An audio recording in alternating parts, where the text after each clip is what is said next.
I still remember the exact second everything tilted out of balance. I was standing in my boss's office after hours, the city lights flickering through the glass behind his desk, when his wife closed the door and didn't sit down.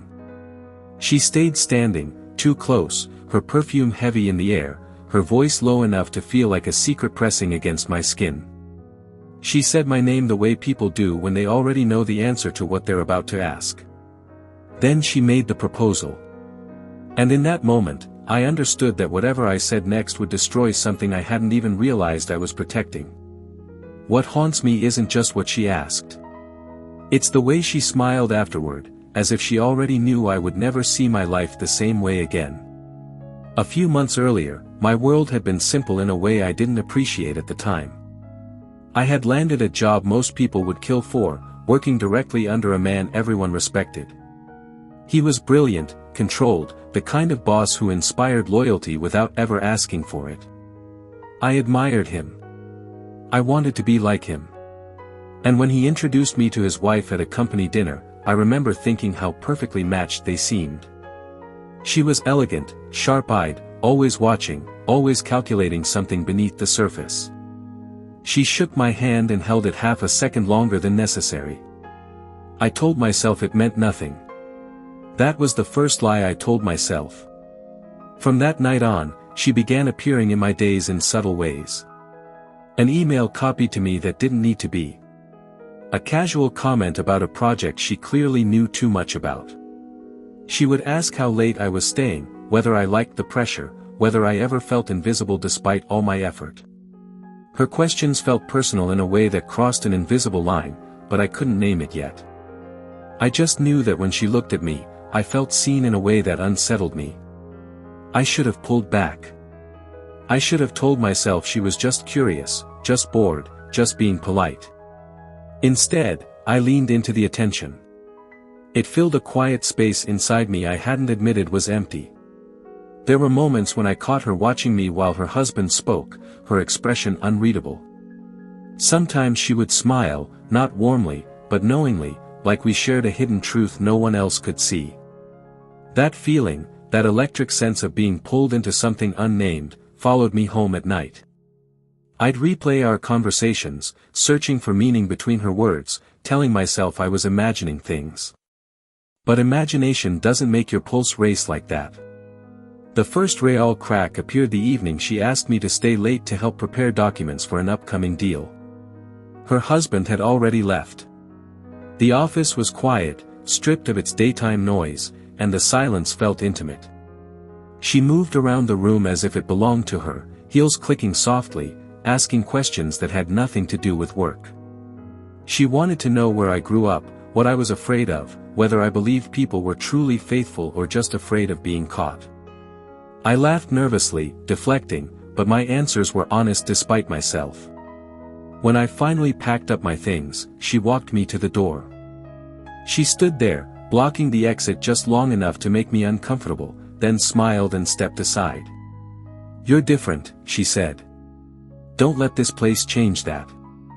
I nodded, my heart pounding, and left before I could say something I'd regret. After that, the tension became impossible to ignore.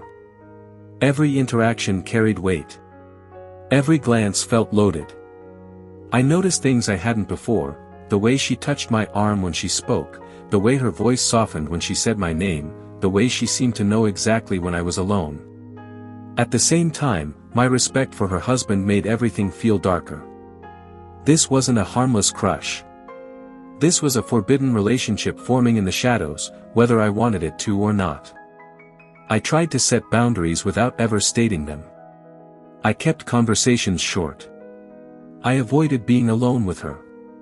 But avoidance only sharpened the edge of what was unspoken. And the more I resisted, the more she pushed, subtle at first, then with growing confidence. It was as if she sensed my internal conflict and fed on it. The day of the proposal began like any other.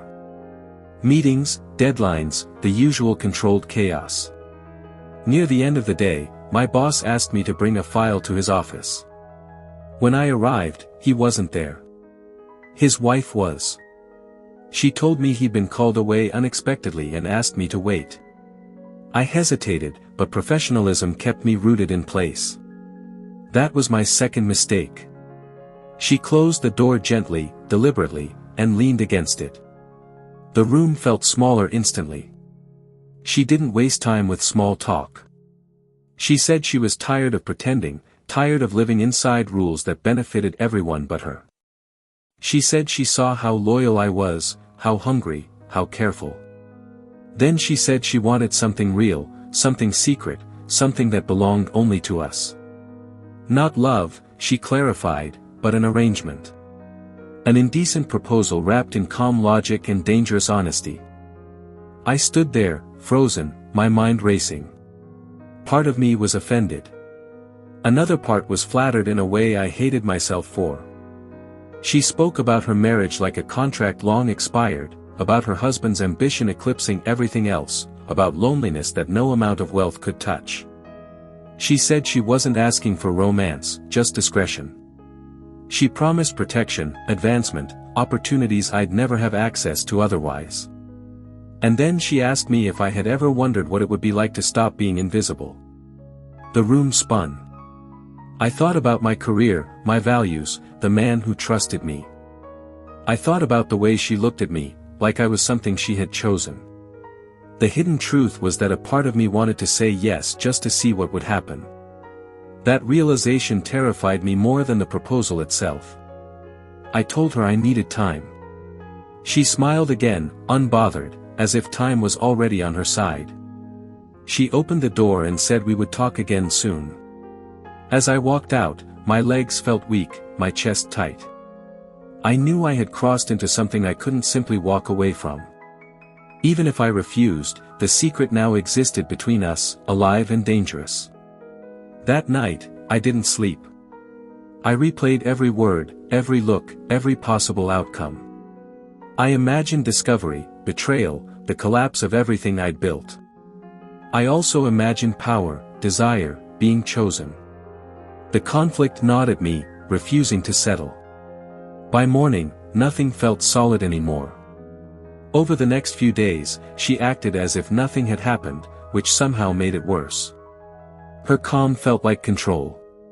Her silence felt like a test. I caught myself watching her, wondering what she expected, wondering how far she was willing to go. The shocking discovery wasn't that she wanted me. It was that I was no longer sure who I was without the choice she had placed in front of me. Then came the message asking me to meet her again after hours. No explanation. Just a time and a place. I stared at my phone, knowing that whatever I decided would define me in ways I couldn't undo. I thought about walking away, about quitting, about saving myself from a dark past that hadn't even happened yet. But curiosity is a powerful force, especially when mixed with fear and desire. I went. And as I stepped back into that quiet office, with the lights dimmed and the city watching from below, I realized this wasn't just about temptation. It was about how easily loyalty can be rewritten when someone finds the right weakness. It was about how family secrets are born, not from sudden explosions, but from slow, deliberate choices made in silence. She was already there, waiting, as if she'd never doubted I would come. She didn't greet me when I walked in. She just stood by the window, arms crossed, watching the traffic far below like she was measuring time itself. For a few seconds, neither of us spoke. That silence felt heavier than her words from before. When she finally turned to face me, her expression was calm, almost gentle, and that terrified me more than any aggressive move could have. She asked if I had thought about her offer. Not in a demanding way. Not even in a hopeful way. It sounded like she was asking about the weather, as if my answer wouldn't change anything. I told her the truth, or at least part of it. I said I was confused. I said I respected her husband. I said I didn't want to be part of something that would ruin lives. She listened without interrupting, nodding slowly, as if she had already anticipated every objection. Then she said something that shifted everything inside me. She said her husband already lived a separate life, one built on ambition and secrets of his own. She said their marriage was a performance, carefully maintained for appearances. She didn't give details, but the implication lingered, dark and unsettling. She asked me if loyalty still mattered when it was one-sided. I didn't answer. I couldn't. The doubt she planted began to grow, feeding on every moment I had ever felt overlooked, every sacrifice I had made in silence. She stepped closer, not touching me, but close enough that I could feel the warmth of her presence. She said she wasn't asking me to betray anyone. She said she was offering me a choice to step into the truth instead of pretending the lie was noble. That was how she framed it. As honesty.